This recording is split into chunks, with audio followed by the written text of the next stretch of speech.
Hey, what's up? This is Caleb Ward with School of Motion, and in this After Effects tutorial, we're going to be talking about cameras. This is going to cover everything from camera nodes to depth of field. So if you're ready to learn something new, let's hop in. The first thing I want you to know is that you can download the free project file used in this tutorial over at School of Motion. You'll just find a link in the description of this video. I find that whenever I follow along with a project file, I tend to learn better. So that is free to you over at School of Motion. So when we're talking about cameras in After Effects, we should just go ahead and get the first thing out of the way. To create a new camera, just go to Layer, New Camera, or you could do Option, Command, Shift, C, and that will create a new camera as well.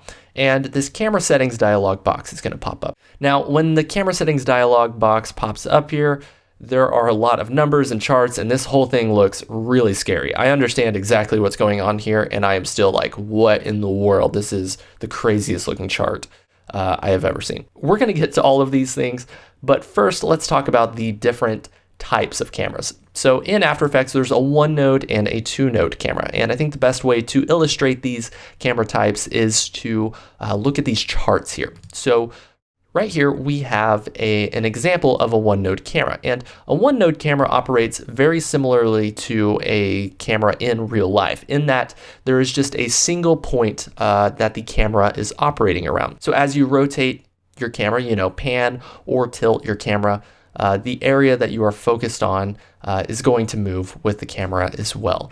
And so this is just a more natural way of using a camera and thinking about a camera. And so whenever you're new to After Effects, a one-node camera is typically where people start. Now, that is in contrast to a two-node camera. Now, a two-node camera is a one-node camera with a point of interest. So I'm going to play this back so you kind of understand what I'm talking about here. So unlike the one-node camera, as you move a two-node camera around, it is going to auto-orient itself to a point of interest. In fact, if we select our camera down here and kind of go to the drop-down menu, you see that we have a point of interest. This is a two-node camera that we are operating with in our timeline right now. Now, the interesting thing about working with a two-node camera is that you can actually adjust the point of interest as well. So if we play this back here, you'll see that as we adjust the point of interest, our camera orients to the position of the point of interest. Now, this can be incredibly useful if you're working with a logo reveal or titles that have a specific point of interest. It can also be a little annoying sometimes if you're working on a project that has a lot of complex 3D movement and there is no specific area or point of interest that the camera should be focusing on. So you probably have the question now, which node should you use? And that's not actually a very easy question to answer, because a one-node camera, like I was saying before, is more natural. And if you're working on 3D photos or compositing, or you want to generate realistic camera shake, a one-node camera is certainly a very useful tool, but a two-node camera can also be very useful. If you're doing a lot of macro shots or orbits where you're kind of moving your camera in 3D space, a two-node camera can definitely be a great tool. My recommendation is to use a one-node camera if you just need a quick 3D camera in your scene. And if you have something with a specific point of interest that you need to orbit around or have a cool arc movement, a two-node camera is the way to go. So let's now go back to that camera settings dialog box. I'm going to go to our fifth composition here, and I'm going to go up here to Layer, Camera Settings. And now we're going to talk about, yes, you guessed it, the focal length. But specifically, we're going to talk about everything else, but we're going to start with focal length here. So in the real world, focal length has to do with how wide or how zoomed in a lens will be for a specific camera. The smaller the focal length, so the closer to 0 that the millimeters are, the wider the angle of view will be, and the greater the millimeters, the more zoomed in your camera will be. So in After Effects, the same is true. As we adjust the focal length and as it gets closer to 0, our camera will become more wide, and as we adjust the focal length and move it, closer to infinity, the camera will zoom in, just like that. Great.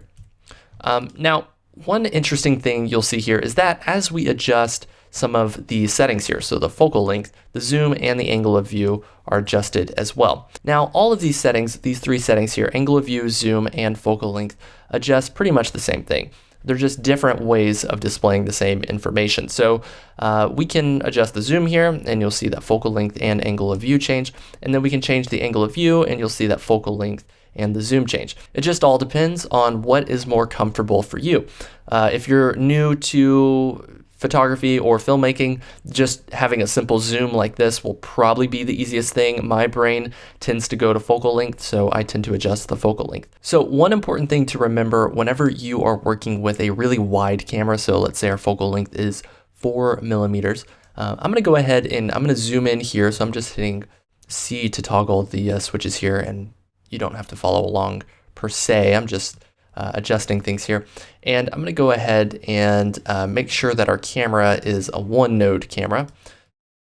Just like that. Great. And as we move around here, you see because our angle of view is super wide, the edges are getting really distorted.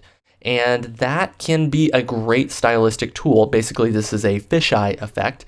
And again, you know, if you were working on sports or something that's a little more in your face, having a wide angle lens is a fantastic tool to use and have at your disposal, but it can definitely warp the edges of your frame. And if you're working on a corporate project that needs to be, you know, really clean, that may not be ideal. So just keep that in mind if you are working on a super wide project. I typically like to keep my camera around 50 millimeters, which is pretty much industry standard across the board for just the natural way in which an object should look in photography, filmmaking, or motion graphics. So let's move over to our sixth composition here. So now we're going to talk about depth of field. And depth of field is one of these concepts that is incredibly useful to know, especially in the early days of your motion graphic journey. Depth of field basically has to do with how out of focus your foreground and background is in your scene. Now, this can be an incredibly useful tool if you're trying to simulate realism in After Effects. I use it all the time to create 3D macro shots and really make my logos or my text reveals look really realistic and good. Now, depth of field, though, is not necessarily the easiest thing to understand early on, and so I'm going to hopefully explain all of these concepts related to depth of field as best I can here. So I'm going to go up here to Layer and Camera Settings, and the first thing you need to know is to enable depth of field, you just need to click this box right here. If you don't click that box, that's okay. You can do this down here in the camera settings. So I'm going to go down here and all you would have to do is just hit that drop-down menu and then select depth of field to on right here like this. Now, by default, the depth of field is probably going to be really shallow. And so what you're going to want to do is adjust two different sliders. The first slider is the aperture. So aperture has to do with the size of your depth of field. And what I mean by that is as we kind of adjust this aperture down, you'll see that this pink line here has more and more of it in focus. If we are to, up that a lot, you'll see that only this little bitty sliver is in focus. And so aperture is really important because if you really are wanting to dial in on a specific spot, you want to basically dial in that aperture really high, or if you want it to be a little more just like a light blur, you can dial down the aperture. Now, so in a similar way, blur level will allow you to adjust how blurry the foreground or background in your scene is. It's a little bit different than aperture because it doesn't have to do with how long or how deep your depth of field is, but it is definitely a useful tool. And I typically just kind of adjust these back and forth in my scene to whatever's right. And again, it's really important to think about that because, in After Effects, it's more about, how does it look and am I getting the correct composition that I'm going for, and less about getting these numbers exactly right. I'm not trying to get to whole 100 numbers because it doesn't matter whenever you're working on motion graphics projects. So another great tool when you're working with depth of field here is the focus distance. So it's exactly what the name implies. It allows you to adjust the distance of your focus. So as we rack the distance here, you'll see that chicken butt is now in focus. And as we rack the focus back to our original text here, you'll see that chicken butt will slowly become out of focus. And I bet you've never heard that sentence in a tutorial before. So there are some other great tools down here that have to do with depth of field. The iris shape is probably the most important. If you adjust the iris shape to any of these options here, it will change the way your bokeh looks. So I'm going to go ahead and dial that in. Can't really see a lot there because our blur level and our aperture are pretty small. I'm going to dial this up quite a bit here just so you can see what's going on. And let's kind of hyper focus here on the text in the background there. As we kind of change the shape here, you'll see that it changes the way in which this bokeh looks behind us. That is fine, and it's totally fine to go in and figure out which shape you want for your specific composition. Just keep in mind that all of these ones here tend to be pretty slow, and so I stick with fast rectangle most of the time. Yeah, it doesn't have those real circular out of focus bokeh elements, but it tends to be really fast. In fact, if you wanted to, you could even just work on your scene, and when you get ready to export, just throw that down to whatever shape you're hoping to get to, and then go ahead and hit export. So that's just something to keep in mind. And then all of these other settings here, we're not going to get to in the course of this tutorial. They basically have to do with how your bokeh interacts with the background. And they only apply to these kind of extra iris shape elements here. We're not going to get into any of that stuff, but it's definitely fun to mess around with those things. So let's move on to our 7th composition here. So now we're going to talk about camera movement and actually moving your camera. The amazing thing in After Effects is the fact that you can move your cameras to create awesome visual interest to your scene. So I think we should definitely note that we are using a 1-node camera right now. We're not going to be using a 2-node camera for now. So I'm going to go ahead and click OK. And we're going to go over here to our toolbar, and you're going to see that there's this camera icon and there's 4 different camera options here. We're not going to focus on the unified camera tool just yet, but let's go ahead and click on the orbit camera tool. And just like you saw up there, there is a keyboard shortcut. If you hit C, you can cycle through all of those camera settings. So we're going to be using the one that looks like an orbit here. And whenever you are working with a 1-node camera, the orbit is probably a bad name. Maybe free transform might be a better name for it, but basically it will allow you to pan and tilt and look around. Just like you're holding a camera in your hand, you can kind of look around the scene just like that. So it's a very natural way of moving around your scene. So if you go ahead and hit C, or you can just go to the drop-down menu, we can do the track X and Y, and this will basically allow you to truck or to pedestal up and down throughout your scene. So we're just moving along the X and Y coordinates. We're not moving along Z space at all. And then like I just implied here, if we hit C, we can actually move forward and backwards in Z space. So it's the little icon that looks like an arrow that's going up and down, and we can move closer to our scene and further away.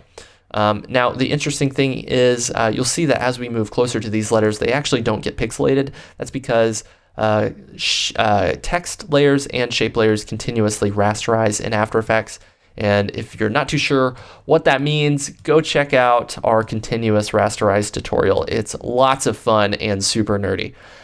So that is movement on a 1-node camera. Now, there's also 2-node cameras. So if we go to our camera settings here, let's go ahead and make it a 2-node camera. And a 2-node camera, if we go back to our orbit camera tool, will basically orbit around the point of interest. And what would probably be the most helpful is if I go to 2 views here, and I'll move the point of interest back here to where it is kind of lined up with our text here. If I go to our orbit tool and orbit around, you'll see that we are now orbiting around the point of interest, the text area for our scene, because our point of interest is where this red text layer is. So that is obviously super useful. If this was our logo, we could move around just like this and just kind of add visual interest to our scene in that way. And so I'm going to go back to our 1 view here, and I'm going to select our unified camera tool. A lot of people think that the unified camera tool is the same as the orbit camera tool, and that's not actually true. The reason why they think that's true is because if you left click and kind of move this around, it will do the exact same thing as the orbit camera tool. However, the unified camera tool will actually use the 2 other buttons on your mouse so that you don't have to cycle. You don't have to hit C and cycle to the correct tool in order to move your camera around in 3D space. So if you right click with the unified camera tool selected, you'll actually be in the Z camera tool. So you'll be able to move in Z space, and if you hit the middle mouse button on your mouse, you will track in X and Y. And I'm using an Apple Magic Mouse, so I do not have that capability, but again, it just allows you to move your scene in X and Y. So it's definitely a handy tool if you have a 3-button mouse. So let's move over to our 8th composition here. Now, earlier we talked about depth of field, and depth of field is an incredibly useful tool, again, for isolating objects in your scene. And right now we just have some light blurriness. There's nothing crazy going on here. But let's say that we wanted to specifically focus on that inner blue circle there. You know, you kind of zoom in here, see the edges are kind of blurry, so we're not exactly dialed in correctly. Now, typically what you would have to do is adjust the focus distance of your camera to see if you're getting it just right. No, that's not quite right. Maybe we adjust it like that. That might be in focus, I'm not entirely sure. But as you adjust it, it can definitely be just kind of an annoying and painful process, especially because After Effects tends to pixelate whenever you're racking focus, and so the whole process can be kind of annoying. But what you can do is if you actually select your length layer and your camera, you can go to Layer, Camera, and you can set the focus distance of your camera to that specific layer so that you can ensure that it is perfectly sharp for your scene. I see videos all the time online of people that have not used this feature in After Effects, and their text will just be like slightly out of focus, and it kind of drives me crazy, but it's just something to think about. Another thing that you can do, so if we were to move this layer, so we're moving this blue shape layer, this blue circle now, you'll notice that the edges are now out of focus again. You can actually link the focus distance to this layer so that it will always follow this this circle. So if we link the focus distance to the layer, as we move this layer in 3D space, you'll see that the camera focuses with it, just like that. So it can be incredibly useful if you're working on a project with a logo, or if you just want to create a cool rack focus effects like this. Cool. So let's move on to our 9th composition. So now we're going to be talking about auto orient, and auto orient has to do with how a layer looks at the camera. So if we go to our orbit camera tool here, we can see that this scene here, and specifically this blue dot, is interacting like all the other layers in the timeline. But let's say that this blue dot is a logo, and we want the logo to face the camera at all times. Even as we are rotating in 3D space, we want this dot to look at us. Now, in order to do that, we have to turn on auto orient. So you can do that in many different ways. You can right click and go to transform and go to auto orient, or you can go to layer, transform, auto orient. It's the exact same thing. So we're going to go ahead and select orient towards camera and click OK. And now you'll see that that layer is looking right at the camera. So as we rotate in 3D space, the layer is constantly looking at the camera, which is super handy depending on what your composition and your scene calls for. We actually have a really handy tutorial over on School of Motion about creating a carousel rig in After Effects that uses that feature. I highly recommend checking it out if you're interested in using an advanced version of this auto orient feature. So let's move on to our final composition. We're in the home stretch here. What we have right now is a simple ball bouncing. If you kind of play it back here, you can see that we have a ball, it kind of comes in and it bounces. So the reason why I included motion blur in this tutorial is because in real life, cameras affect motion blur. Specifically, the shutter speed affects motion blur. Now, in After Effects, motion blur must be activated, so you have to have the motion blur button selected here and the motion blur selected for your layer in the timeline. But you also will notice that you can't see the motion blur if you select your camera and go to Layer Camera Settings. You won't find any sort of motion blur settings. And that's because motion blur is actually affected in the composition panel. So if you go to Composition and go to Composition Settings, you'll go to Advanced and you can see motion blur. So in film, specifically classic film that uses celluloid film, there's what's called a shutter angle. And a shutter angle is basically how long a frame is exposed to light. The larger the shutter angle, the more blurry the motion will be. So as we kind of adjust this here and let go, you'll see that our motion blur kind of turns up here. And this is amazing because we can create a shutter angle that's actually beyond 360, which is not possible in a real camera and in the real world, but in After Effects, anything's possible. So, typically when you're working with motion blur, you want it to look as real as possible. So a shutter angle of about 180 is probably good to go because, if you're working on a film set, typically if there's no specific shutter angle that you need to be shooting at, a shutter angle of 180 is the default. And then you can adjust the samples per frame. That will kind of smooth out some of the blurriness here, especially when you start getting into some of these higher angled shutter angles here. So I'm just going to set this to 180 and click OK. But keep in mind that if you are deciding between using motion blur and not using motion blur, try to not use motion blur. Things tend to look just cooler whenever you don't use motion blur. Don't fall into the rookie mistake of just overusing motion blur. Lock down those animation skills, and then you can start introducing motion blur into your motion graphics workflow. So I hope you found this tutorial to be helpful. It was definitely really fun to put together. If you have any questions, please feel free to ask in the comments of this video. And of course, go download the free project file so you can kind of poke around and mess with all of these compositions. If you want to learn more about working with cameras, go check out the blog post over at School of Motion. There's some concepts and things that we didn't get to in this tutorial that you can read about there. And if you want to learn more about After Effects, motion design, or just the industry in general, go check out School of Motion. We have an amazing podcast that interviews motion designers from around the industry. We have a blog that puts out many articles per week. And of course, we put out new tutorials as frequently as we can. And if you want to take your skills to the next level, go check out the courses over on School of Motion. They are the best way to advance your skills in the motion graphic industry. So thank you for watching. This has been Caleb Ward. We'll see you next time.